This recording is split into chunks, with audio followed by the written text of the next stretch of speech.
Okay, so we'll discuss about designing meaningful performance-based assessment. So when we say designing, so we'll be creating a new or meaningful sabihin. It is the purpose is really intended for that particular topic. And then performance-based, it will be on the performance of the student that will be assessed. Okay, so let's go with this one. So the purpose of assessment is used by teachers to adjust their teaching strategies as well as develop their student learning strategy.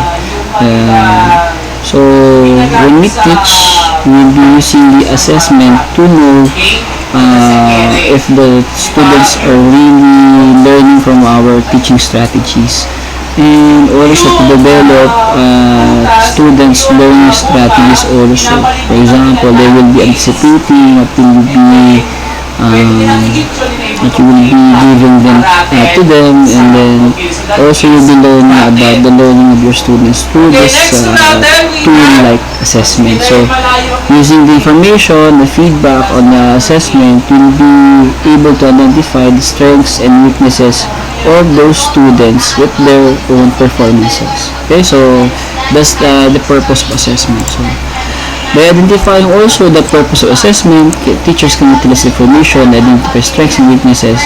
What I've said earlier, and the purpose of assessment is to specify the beginning of the process so that the proper criteria or procedures can be established. For example, you'll be giving a test, so you have to establish a proper criteria or something like how your test will be in measuring the achievement of a particular student, like that. So we have a diagram. So this one, so we teach, then when we relay the information to the students, they will learn. So the process of learning, and then after learning, we have to identify their performance in their particular their own way. So for example, paper and pencil could be the best tool to know about the learning, and then feedback on your teaching will be, it's either you reteach or you strengthen what has learned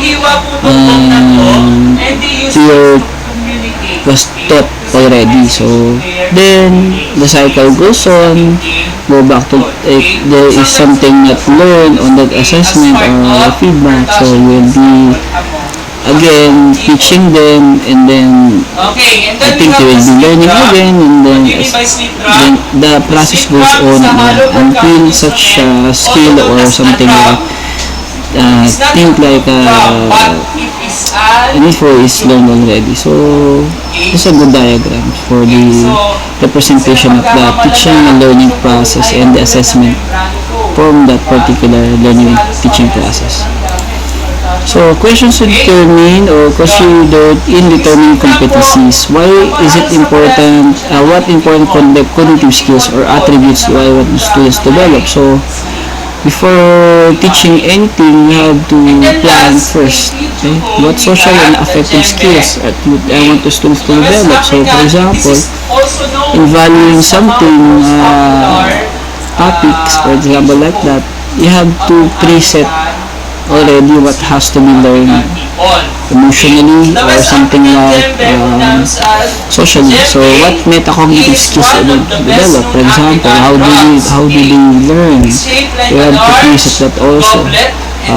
Do they learn by using tables or a graph or a Venn diagram? So in order for them to learn something like that, or just plain reading or something like question and answer, guide questions like that.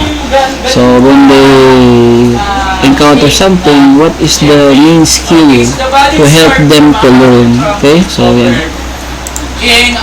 So what type of problems I want the students to be able to solve? So what kind of skill they will be, or the problem they want the students to solve, so like that. What concepts and principles do I want the students to apply? So principles of like overlearnings like that, and particular sports you overtrain. For example, in their metacognitive skills like that. So the concepts and principles. So you have to emphasize this one for them to have a guide in their learning. Four types of learning targets used in performance assessment. Deep understanding. So, involving students in meaningful activities, extended periods of time, enrich their ability to grasp new or unknown information to develop their understanding of things. This can be done by using conversion instructions, traditional paper-to-paper assessment. So, that's the very traditional tool in assessment. So, you want the students to have a deeper understanding or deep understanding about the topic, you have to involve them with the teaching and learning process. So, it will be meaningful for them. So, not just for the sake of learning and the sake of passing the test. So, you have to involve them. Even though after some time, they will still remember what you have taught. Even it's been years and years before. Okay, so that's deep understanding. So number 2 is listening. Aside from grasping information in deep learning, you have to ability to respond and knowledge and they grasp. So I think it's kind of ability to reason out or construction of opinions. For example, from a learned info, they will make reasoning on that particular knowledge, construction of opinions. From the learned knowledge, they will be giving feedbacks, reinforcement of thoughts, or make decision on particular topic you have given to them. So there's also important to consider this can be seen as students demonstrate the skills and construct products. Skills and logical reasoning skills can also develop or required to develop, demonstrate communication, presentation, psychomotor skills.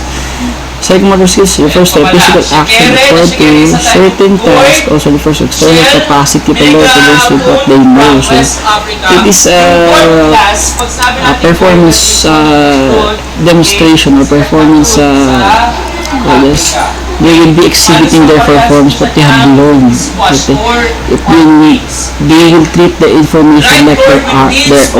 So they have their own skill when they learn something from you. So they will utilize a skill that they have learned into something new, or they present it with the learned communication skill and psychomotor skill from what you have developed from them. That's skill is. Let's go to the products. So this is the end product of your teaching. They can make their own product or the evidence of learning. It may came from papers. They will pass the exams, project or performance like theater plays like that. So they can be able to make their own formula, derive something like various artworks that they can be exhibited from what they have learned and applied the reasoning. So that is the product of their or the gauge of their performance or the gauge of their learning performance. So that's how we design a meaningful performance-based assessment. So see you guys again. Hope this helps. Sorry.